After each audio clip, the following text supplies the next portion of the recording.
आज पूरी दुनिया और हमारा भारतवर्ष एक वैश्विक महामारी से गुजर रहा है जो कोविड-19 के नाम से पूरी दुनिया में अपना हाहाकार मचा रही है। दुनिया भर में ये साबित हो चुका है कि इस कोविड-19 यानी कोरोना वायरस, इसका जो जनक है वो चीन है।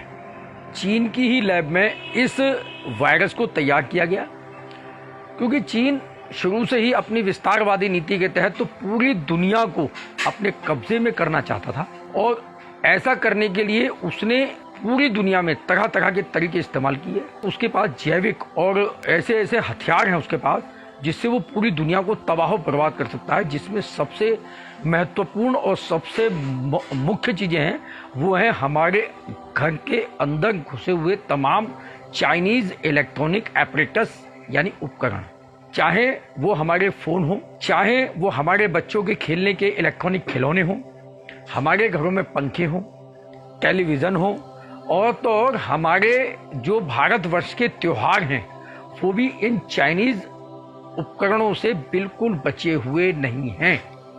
सबसे मुख्य चीज़ ये है कि आखिरकार आज जो परिदृश्य बना है, पहले तो चीन ने पूरी दुनिया को तबाह बर्बाद करने के लिए ये कोविड-19 बीमारी पूरी दुनिया में फैलाई।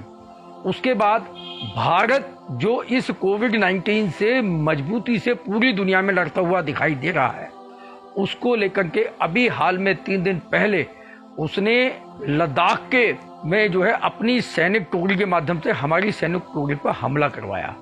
ईश्वर की कृपा रही, हमारे देश की प्रशासनिक व्यवस्था, सरकार की ये कूटनीति रही कि कहीं ना कहीं हमें नुकसान कम हुआ, और जिसने गड्ढा खोदा वो खुद उसमें जा गिरा। लेकिन क्या हम खुद इस हमले के जिम्मेदार नहीं हैं? हमें कुछ चीजें ध्यान रखनी पड़ेंगी। हमारी जो एक मानसिक एक टेंडेंसी बनी हुई है सस्ती चीजें, चाइना हमें जहां सस्ती चीजें उपलब्ध कराता है, वहीं हर व्यक्ति जानता है कि चाइनीज उत्पादन बिल्कुल भी टिकाऊ नहीं होते हैं। हमारे हिंदू धर्म में एक पवित्र पर्व होता है रक्षाबंधन। आज रक्षाबंधन जैसा पवित्र पर्व भी इस चाइनीज राखियों से अछूता नहीं है। किसी समय हमारे पुराने जमाने में जब राखियां बनती थी उसमें सूत का धागा लगता था, मोटी पन्नी में पैक हुआ करती थी, उसकी खूबसूरती बेशक नहीं थी, और सबसे बड़ी बात भारत के दस्तकारों को उसमें काम मिलता था। आज विश्व भर में जो भी चाइना उपकरण बना रहा है उसका सिर्फ एक मकसद है कि किसी भी तरीके से करके पूरी दुनिया में अपने साइलेंट डिटेक्टिव हर घर में उसके बैठा हो। मैं इसमें आपको एक विशेष जानकारी देना चाहूंगा कि आजकल हम फोन्स में इस चीज के लिए विशेष परेशान रहते हैं कि आफ्टर ऑल हमारे फोन में चाइनीज ऐप है कौन सा, हम कैसे उस ऐप को पहचानें।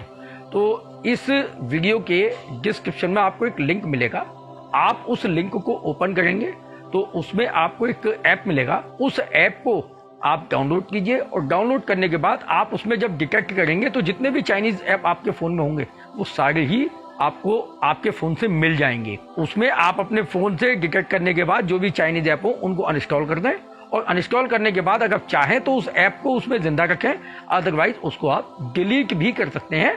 उसमें किसी तरीके की अगर इसे रखेंगे भी तो कोई परेशानी वाली बात नहीं है, पूरी तरह सेफ है। दूसरी चीज, मेरा सबसे ये मानना है कि आज भारतवर्ष जिस मतलब जो है स्तर पर हम लड़ रहे हैं, निश्चित रूप से चाइना उससे परेशान है, क्योंकि पूरी दुनिया उसको मिसाल बना रहा है। तो इसीलिए उसने भारत को अपना निशाना बनाया है। हमें सैनिकों की मदद करनी हो सकता है, हम बॉर्डर पर ना जा पाएं, लेकिन हम अपने घर में रहकर भी उन सैनिकों की मदद कर सकते हैं।